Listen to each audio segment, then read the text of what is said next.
why is metaphor so central to nonfiction writing? Well, think about what a merely objective account, merely factual account of you would amount to. Um, just what can be absolutely objectively said about you. It would amount to, kind of like a missing persons description. You're so tall, your um, eyes are a certain color, you're a certain weight, or whatever. Um, in other words, it would be a description of you by somebody who doesn't know you. And to say um, that someone doesn't know you, that means to say they don't know what you're like. They're not familiar with you. This goes back to that distinction that Ian McGilchrist talks about between different kinds of knowing, objective knowing and being familiar with, having something like a family relationship with. That means being which means sharing a sense of likeness. So in this class, we've looked at, stories about what it's like to be, marginalized by history, by race, by gender, to feel, as Ta-Nehisi Coates puts it, or Rebecca Solnit, shrouded, suffocated, silenced. And communicating what your reality is like is a matter of reproducing that reality. And it's also a matter of perpetuating a certain kind of media of communication. Media of communication is media of reproduction, the media of paint, the media of film, of writing itself, the mythology that animates and colors our experience of nature. The legends like Emerson and Thoreau, who inspired Chris McCandless, all the writers that inspired Cheryl Strayed. The Book of Eels is about the author's relationship to, eels, of course, but thereby also his family and, to history. The eel is a reflection of his self. At the end of chapter 4. When Dad talked about the Sargasso Sea, it sounded like a magical fairy tale world, or like the end of the world.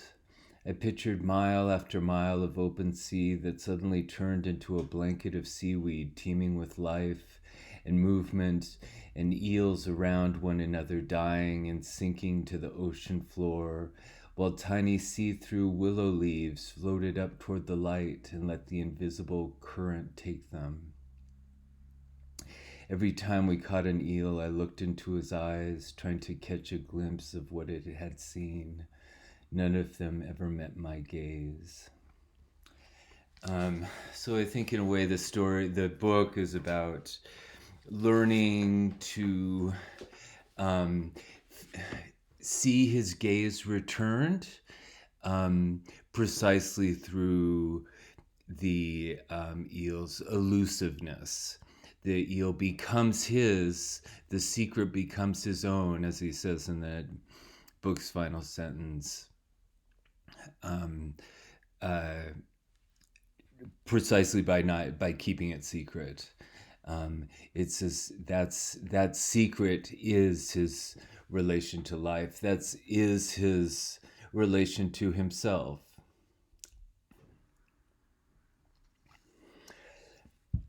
Life always exists, as Emerson puts it, in the transition from a past to a new state.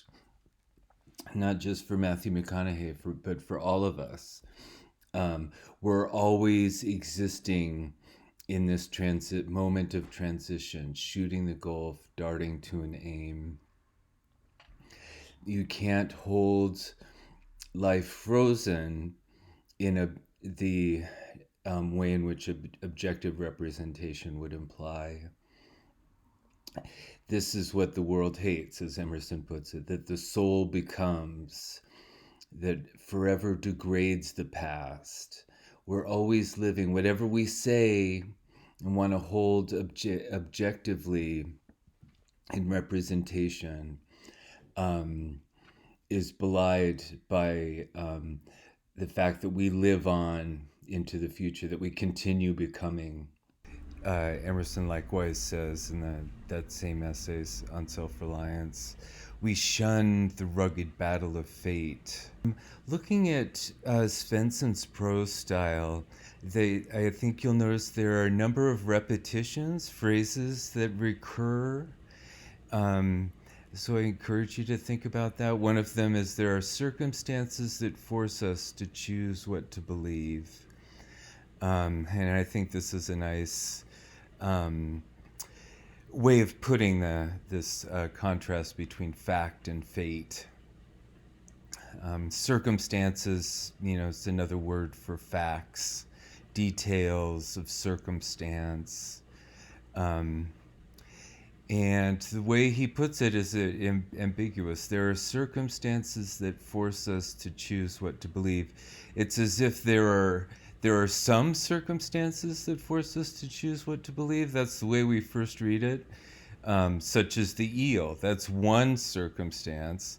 Then there are other circumstances. The implication is then there are other circumstances that don't force belief. But again, I think is one of the effects of the book as you go along is to sort of realize that no, it's circumstances in general. It's not, there aren't just some weird things. It's innately mysterious. Circumstances per se force us to choose what to believe. Another nicely ambiguous formulation is what he says about the Sargasso Sea. He says, I think in the second sentence of the book, it's a place in every respect suitable to the creation of eels. When I think when you first read it, you think, oh, okay, so he's going to explain to us how it's suitable, like what makes it suitable. But as you read through the book, you realize that he's proposing a different perspective on the same sentence. We know that it's absolutely suitable, but we don't know why. We don't understand the respects, how that is. We just know that it's absolutely, in every respect, suitable. Do you get that difference? The way Svensson talks about the Sargasso Sea and eels reminds me of John Keats's famous poem Ode on a Grecian Urn, where he's looking at this urn. This is a drawing he made of it, looking at the different figures and sort of wondering about what what did the life that they depict. He's wondering what was these musicians and lovers and depiction of some kind of religious ritual sacrifice, and he wonders what was that. He's wondering about the sort of non-fictional representation on the urn, and his reply is, I don't know, and I don't want to know. The most information it has to communicate is the mystery itself. That's all ye know on earth and all ye need to know. I think Svensson is making a very similar point about the eel. So Keats famously says about the musicians he sees on here, heard melodies are sweet, but those unheard are sweeter. Mystery, what we don't know, tells us more about ourselves, If we knew it entirely, that would drain it of its information, right? About, its useful information for living our own lives. Um, so um, Keats Keats concludes um, by calling the vase cold pastoral, cold because of its refusal, its resistance, uh, its refusal to communicate. It does tease us out of thought as doth eternity. I think Svensson feels quite the same way about the eel, Um, teases us out of thought, and that's what's liberating. That's what makes it useful, is it teases us out of that need to understand. And that's what makes it a friend to what Keats calls a friend to man. Um, and I think that's what makes it, like familiar. It makes it knowable in that sense of connaitre, the familiar sense of intimate kinship. That's what makes it family. The mystery becomes a family mystery. Passing down this mystery across history is what holds us together, what sustains a kind of family or friendship, kinship, a knowing in the sense of familiarity, um, a family bond across history, across the generations. It's a mutual mystery. And that's just how Svensson describes the eel, describes the history of trying to understand the mystery of the eel, that for so long was understood to be a number of different species rather than one species that undergoes these different stages of metamorphosis. It was perceived as several different species whose reproduction was mysterious. Insofar as its troubles, complicates, mystifies our conception of life and death, and that's that we.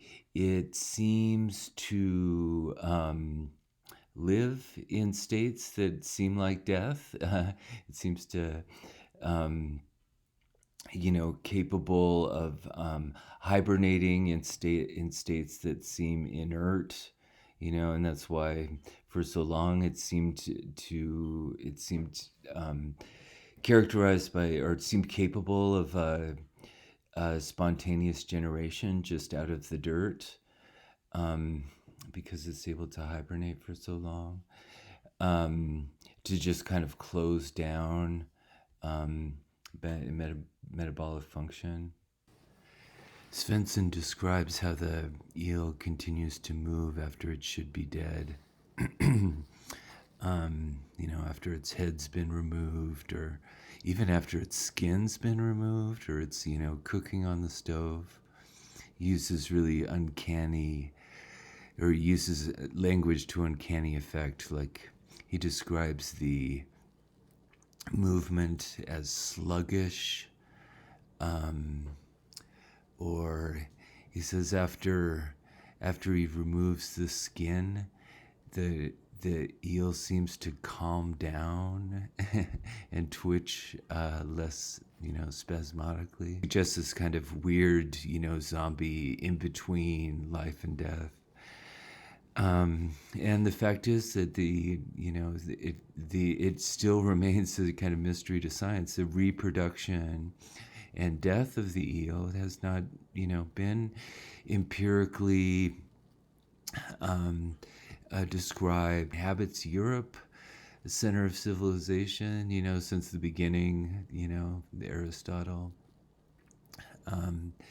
and and and yet it reproduces in this very specific place that defies the sargassosy, that defies our scrutiny. Um, what I would want to emphasize here is that in addition to the loss, every species, of course, is a loss. Um, it to the diversity, the qualitative diversity of the planet, of nature. But the eel is a very specific index of diversity or metaphor for diversity per se. It teaches us in a qualitatively, uniquely rich and suggestive way. What diversity means, what it means to be teased out of thought in Keats's terms. This diagram shows uh, the different life forms, and in particular the hypothesis. What's it? This hypothetical period of imprinting. Um, the hypothesis is that during this glass eel stage, the eel is imprinted with a kind of awareness of the magnetic force of tides, and it's this imprinting that the eel carries with it, and guides it back to its spawning grounds in the Sargasso Sea. Um, so just kind of just mind-bending complexity. This edge environment, echo tone that I mentioned earlier, of brackish water between salt water and fresh water. This metamorphic stage of life is in tune to the magnetic force of tides. I mean, it's just so wild to contemplate. This kind of complexity is what George Lakoff talked about in terms of systemic causation. Remember in this article, this chapter from his book, Don't Think of an Elephant. And it's another way of saying, in Finnegan's terms, the interlacing of everything with everything else. It's because according to Lakoff, systemic causation, in a way, it's it's the truth. It's the way. It's the best explanation of what's really going on. This dynamic interaction of everything with everything else. But that's, of course, I mean, that also, it makes no sense. It's not. It doesn't. It's not something that we can fix in language. This level of complexity defies our, linear, that defies the linear terms of linguistic representation, or sort of left brain thinking. And and so Lakoff talks about it in terms of metaphor, networks, feedback loops, multiple causes, and probabilistic causation. So it's this level of complexity, which is to say, this level of reality. It defies discrete representation in the terms of our language, as Lakoff points out in this chapter. No language is good for describing direct causation under controlled circumstances.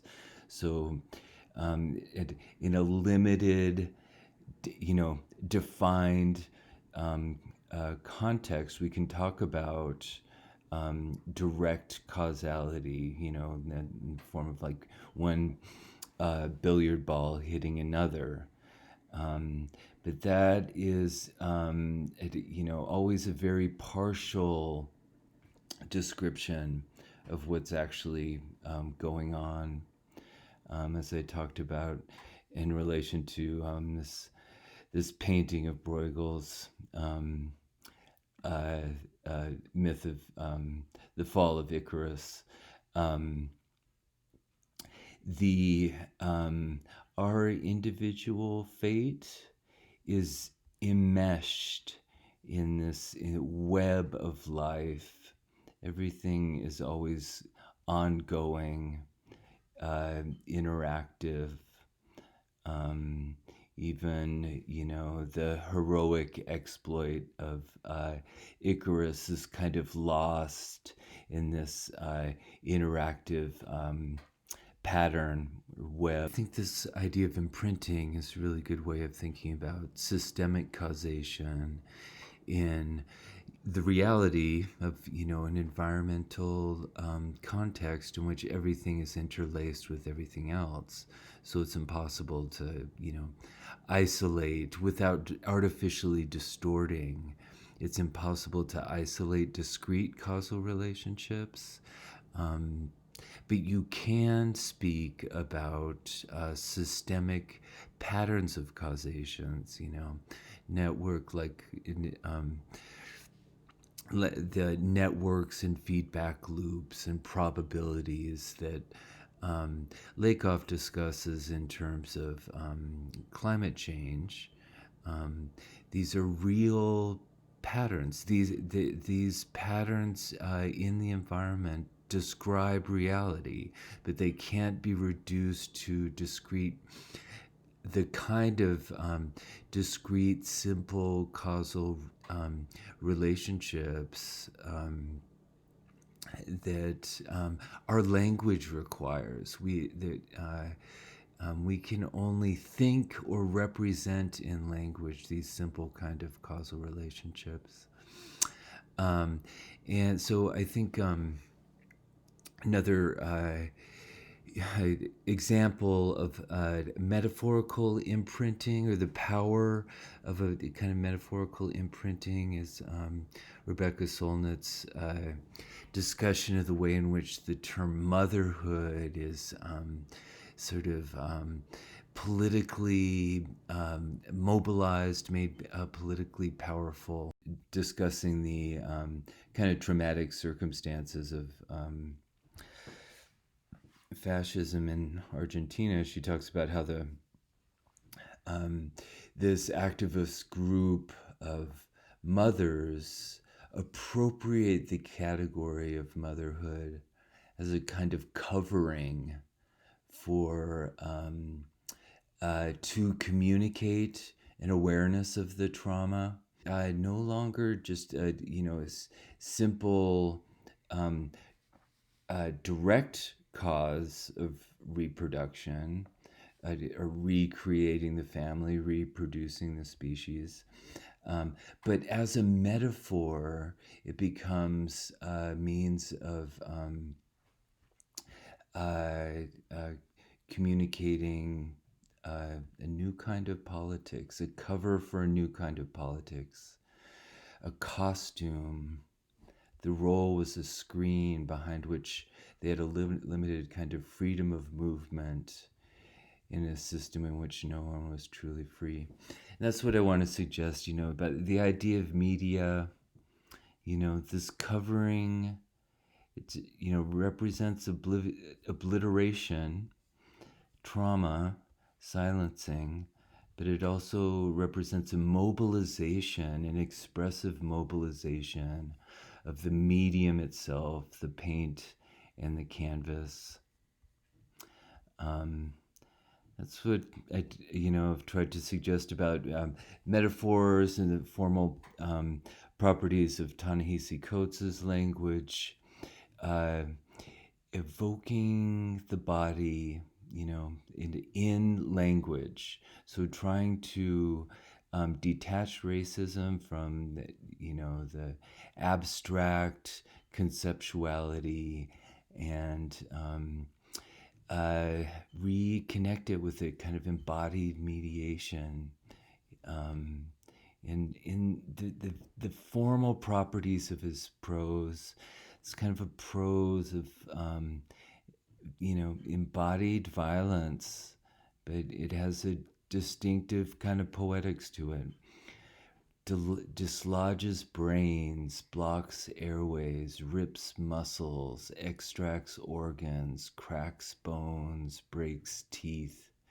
You must never look away from this. You must always remember that the sociology, the history, the economics, the graphs, the charts, the regressions all land with great violence upon the body. This is a kind of mimicking of the texture of animated, embodied, sensuous life, the vulnerability of actual flesh. Here are the transparent glass eels that I was just talking about, are responsible for this imprinting of the tidal magnetism that ultimately leads them back to the spawning. After these, subsequent stages of metamorphosis, and even, decades of time, um, can lead them back to their spawning grounds. And this image, again, it's so suggestive of this kind of patterning that defies linear narratives and discrete objective representation. Such as our, scientific, the kind of scientific understanding of reproduction that the eel so long and continues to defy. In the chapter on Freud, there's an interesting description, or a quotation of Freud's description of the eels he's working on, which are in this later stage. He's trying to find the reproductive organs, which don't appear until this final stage. When the eel is already migrating back to sea. So for so long, this freshwater eel was studied, and it baffled scientists that no reproductive organs were ever found. But there's a way in which I think we can hear in Freud's prose a kind of materialist poetics, like I was talking about in Ta-Nehisi Coates, and that Rebecca Solnit describes in this painting.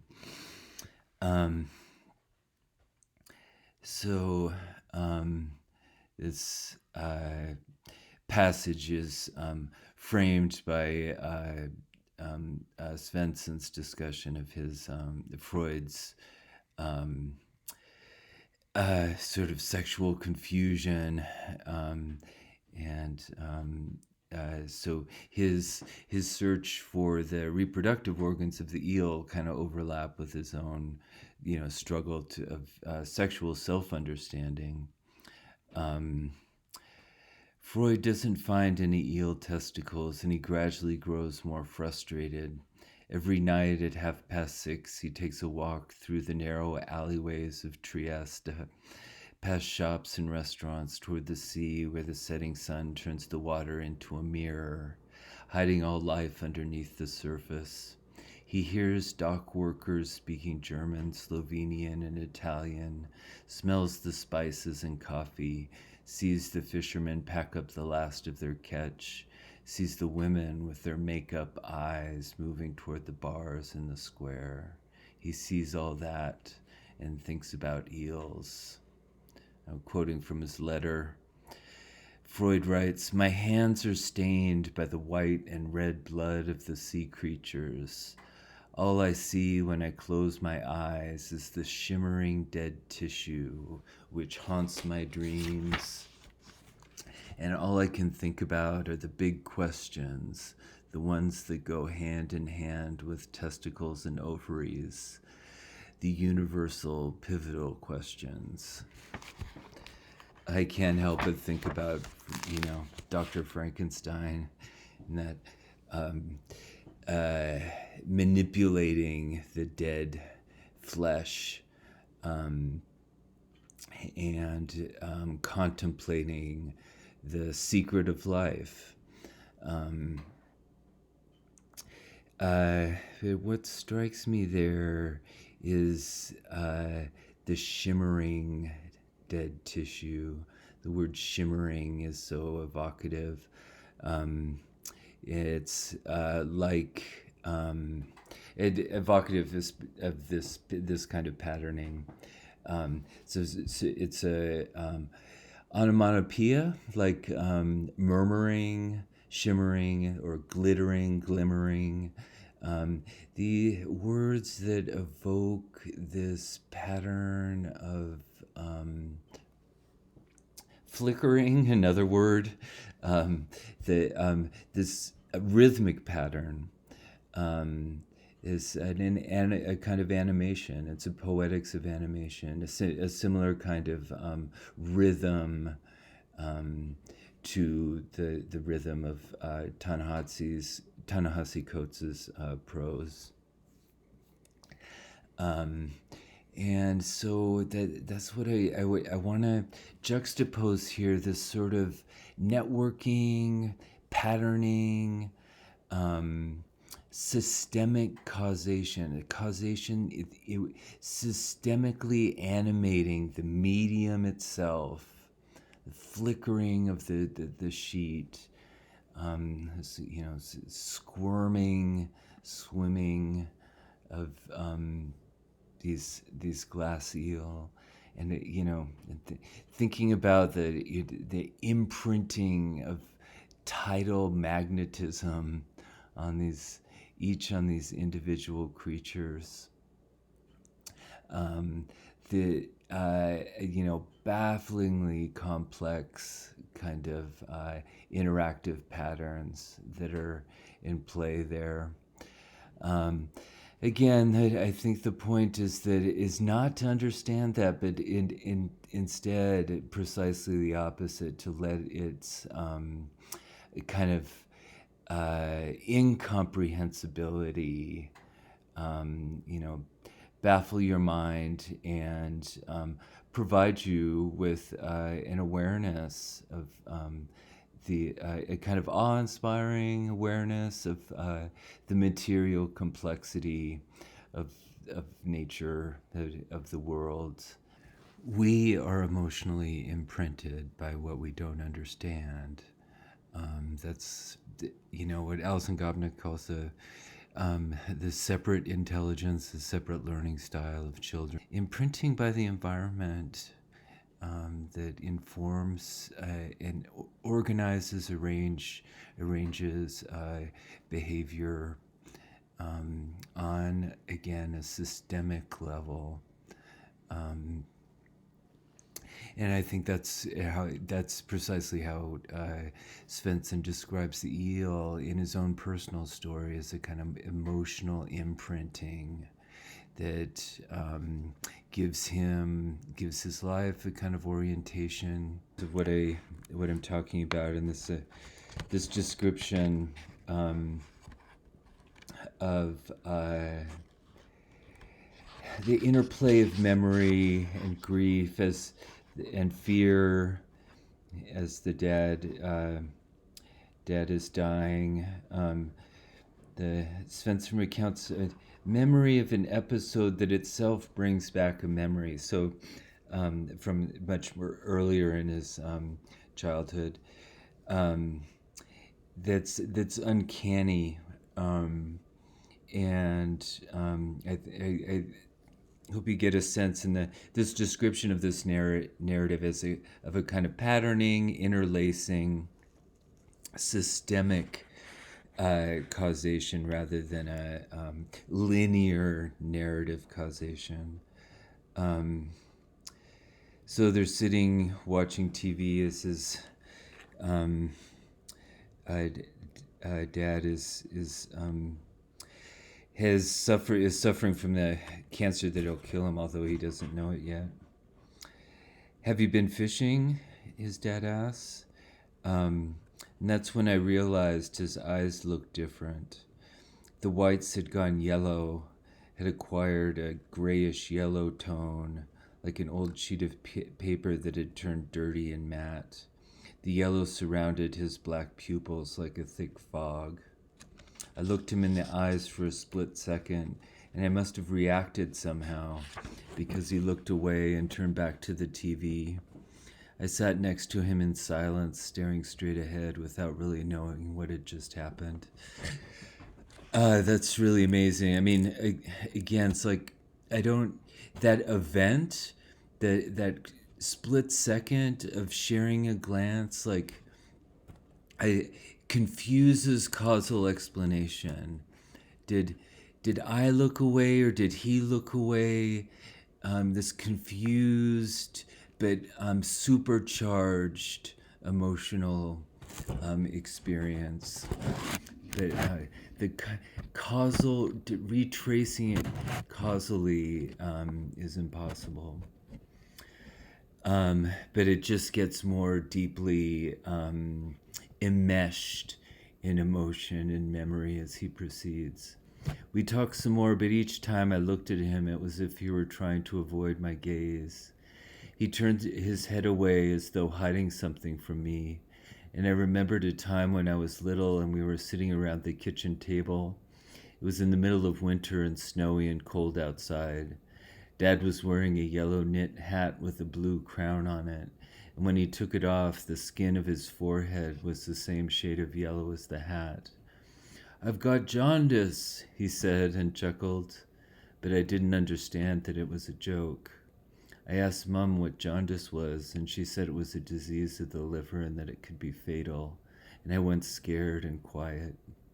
I thought Dad was dying, and I had no words to express my fear. Then he laughed and explained he was kidding, and it was just that he was kidding, and it was just the hat rubbing off on him. I didn't dare to believe it. I had realized that if other people could fall ill and even die, then why not my dad? Why not me?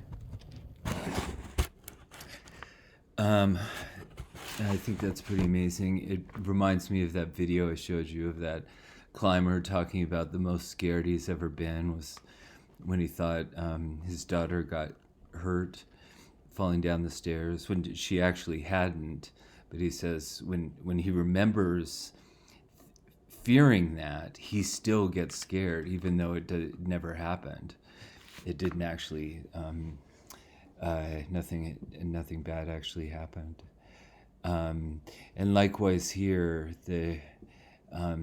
Svensson is describing seeing his dad actually ill, but what the kind of actual deep emotional pain, what's most disturbing about it is kind of revealed by this memory of thinking he was sick when he or had jaundice, this weird mistaken conception when he was a little boy. And I really relate to that. I think, and it suggests, how our emotional life, again, doesn't fit neat causal explanations or rationality. The way our fears or what makes us sad goes back to real deep kind of feelings that tend to recur in these uncanny ways, confusing ways. These confusing mysteries bring us closer to our emotional truth, our emotional reality, than rational causal explanations would. Indeed, quite on the contrary, um, reasoning them out, giving them a linear explanation, rationalizing them, um, would uh, dissolve the reality. Ask yourself what the reality is, the emotional reality is that Svensson is describing here. I mean, it's a confused, squirming mass of fear, grief, and love, I mean, that love is really at the base of it. As painful as it is. And, this, has, yeah, grotesque. I mean, it's this the yellow eyes, the yellow eel, the yellow mud. Are again are all intermeshed symbolically and emotionally. We're reading all of those interlaced. And this another aspect of Freud that doesn't get mentioned in this book directly, but it indirectly, is Freud's account of the death drive in Beyond the Pleasure Principle. Freud's basic theory is that this primary motive of life is sexual. And he described this in terms of the pleasure principle, which is basically that although we're primarily motivated by our sex drive, civilization requires that it's a repression, that it's often repressed and regulated in very strict ways. But this is all in obedience to what Freud calls the economy of the pleasure principle. Repression, short-term repression, yields longer-term maximization of pleasure for everybody. But during World War I, Freud recognized and discovered post-traumatic stress disorders, what was called shell shock.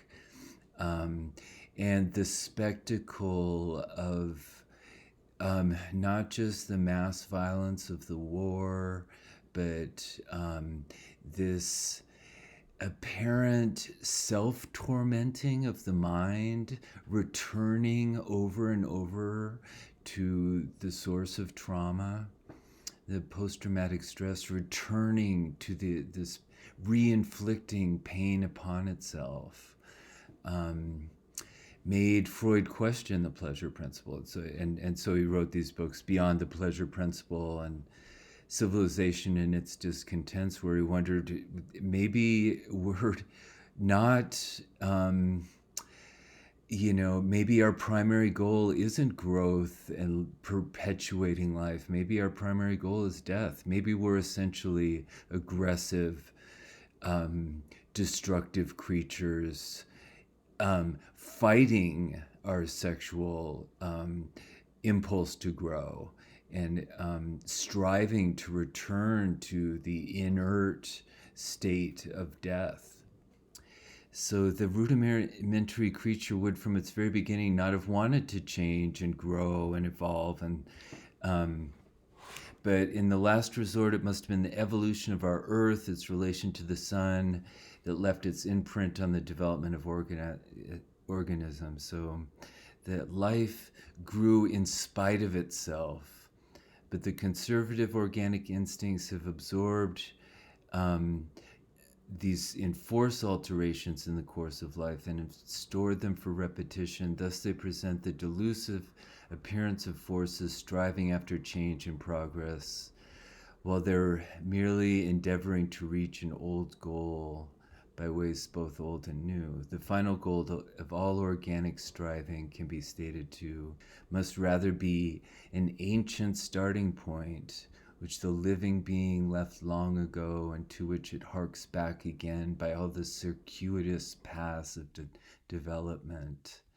If we may assume as an experience admitting of no exception that everything living dies from causes within itself and returns to the inorganic, can say only that the goal of all life is death, and casting back, the inanimate was there before the animate. This interlacing of life and death is what Svensson describes, I think, at the end of chapter 4 in that beautiful passage I read before about the eels writhing around one another and dying and sinking to the ocean floor, while tiny see-through willow leaves floated up toward the light and let the invisible current take them. This interplay. And I think there's another beautiful passage with his dad, evoking a kind of interplay of light. In the next, light and death, light and dark, death and death and life. In the description of illegal fishing. So they're out on this private land, and the dad tells the boy to, be scared if a train comes by, and it shines its light on them.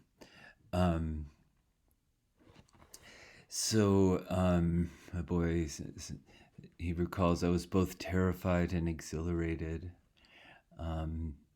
We set up our spillers faster than usual, glancing nervously at the railway, all the while poised to flee at the first distant sound of the approaching train. When it did come, it careered through the bend so much faster than I could have imagined. We turned off our flashlights and threw ourselves down in the grass. I pressed myself against the ground, doing my best to disappear among the tussocks, hiding my face and holding my breath. The train thundered past, and the whole meadow was illuminated when lightning makes time stop. And I mentioned we really were invisible, and that my dad was lying there just like me, with his hands over his face, not breathing. It's an image kind of the eels melting into the earth. Time stops. In the same way, the hibernating eel seems to suspend time. But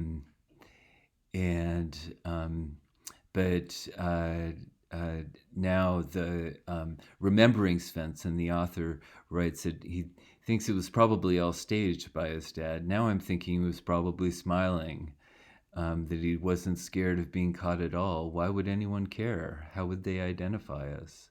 But was playing along for my benefit, that he staged the whole spectacle to make it more exciting. Maybe he was worried I would grow tired of it all otherwise. Oh, that's so sweet. This image of, dissolving into the earth, death, time stopping is actually an expression of love. And then he goes on in the next pages to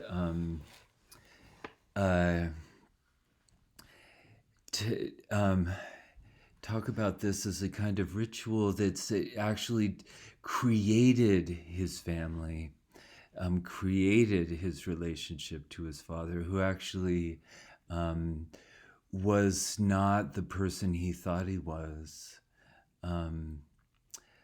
I always thought he and I were carrying on a tradition that had begun long before us, that he was doing for me what someone else had done for him. And those nights down by the river constitute some kind of continuity across time and generations, almost like a ritual. But he certainly never fished with his father, the man he called father. My grandfather, the one I called grandfather, didn't fish.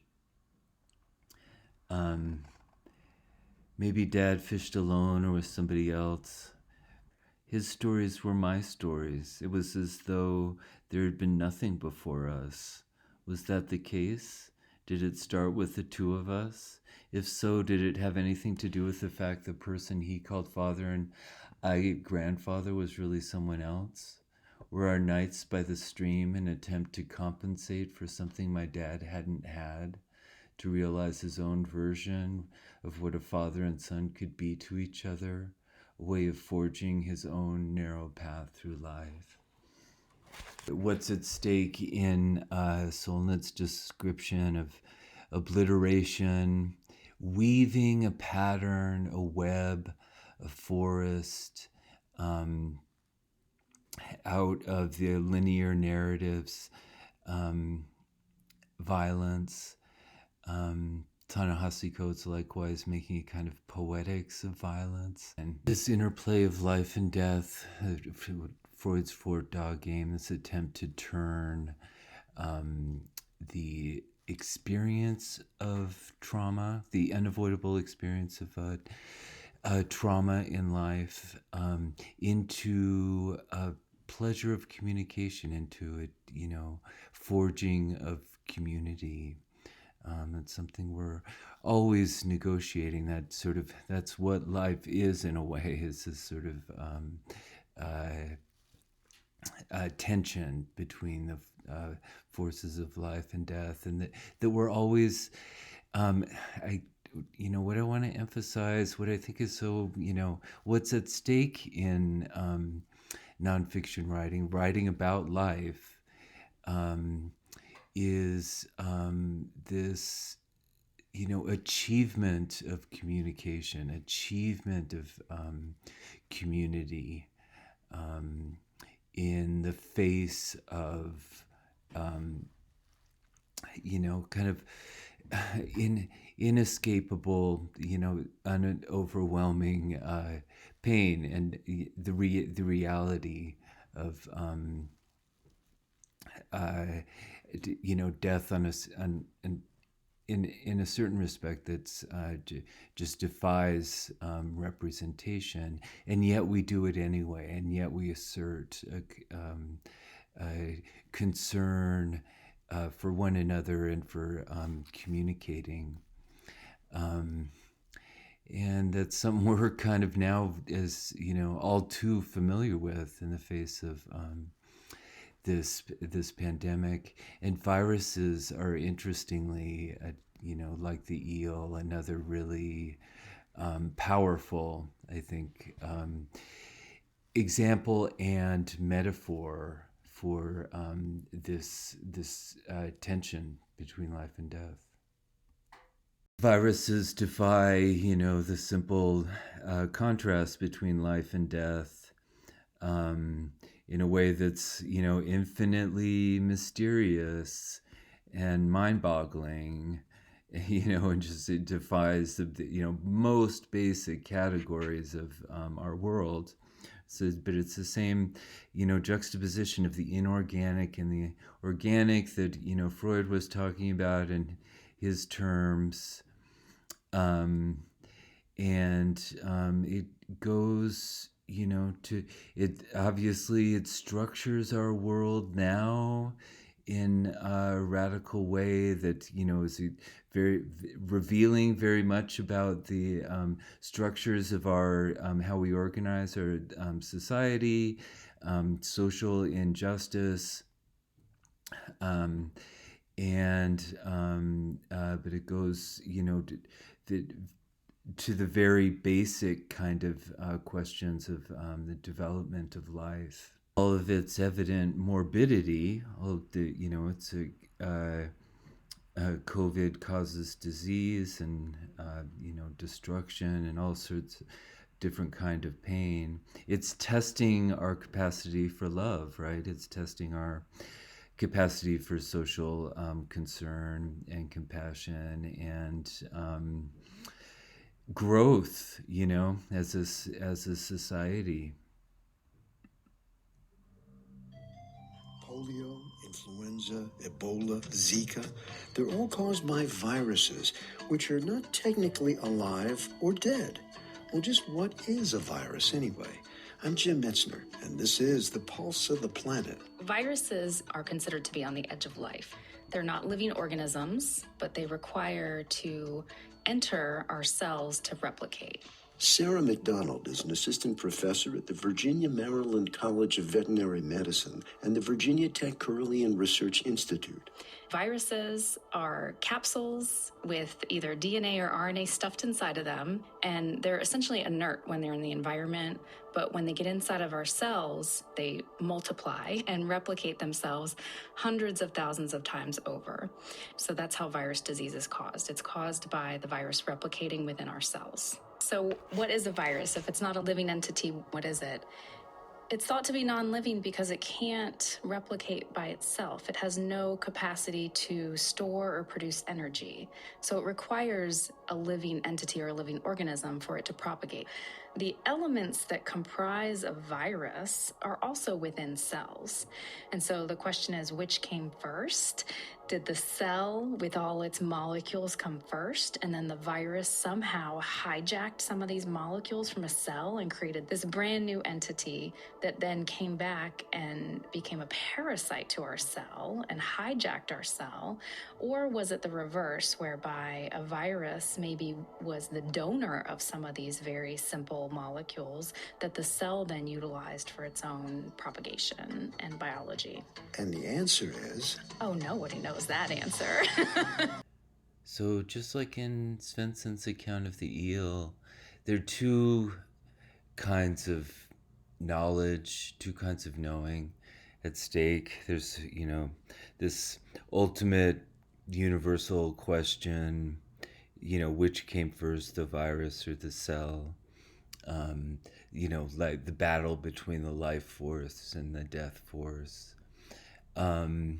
That's sort of a question for science, a question for these Promethean heroes of science like Freud and Dr. Frankenstein, and Aristotle. Well, I guess, the point about Aristotle is he admits the mystery. For Svensson, he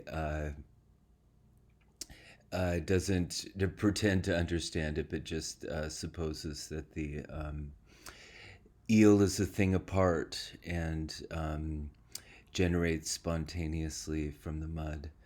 And that's, I think, the other perspective that we always, are faced with. Whether we're talking about the eel or we're talking about, in nature in general, we're talking about the coronavirus, is the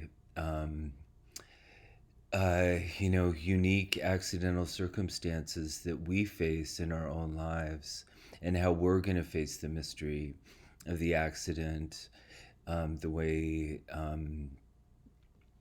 it constrains destructively, the way it and the opportunities constructive, that remain nonetheless. It's that question of the love of fate, finding beauty in what is necessary, or as Thoreau puts it, the who can tell you what is left undone. It's the optimism that Rebecca Solnit talks about, in terms of you don't know, you can never know how things are going to play out. It's always just a question of your ability to, the strength of your faith, to imagine, to transmit into the future, faith and possibilities, that as yet unrealized possibilities.